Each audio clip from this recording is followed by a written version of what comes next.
500 years ago, the sells trick. No need to go to the tailor anymore. Even if the jumper's sleeves get longer, you don't have to wear sleeves. This sewing method is very practical. Let's sew more and more. It can be used for any sleeve.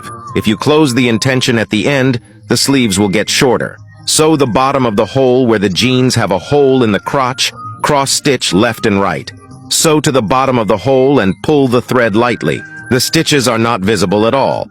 Cut off socks that you don't wear, and sew them to the jumper with this invisible stitch.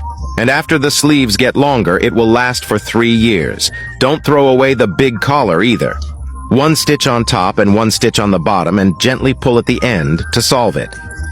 What if the pant's waist is too big? I'll teach you how to paint and how to block without leaving any traces. Under sewing, upper sewing, and so on, pull once at the end and the waist will be corrected.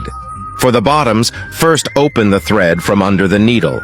Next, cross the needle left and right and pull the thread. Repeat this to sew the bottoms.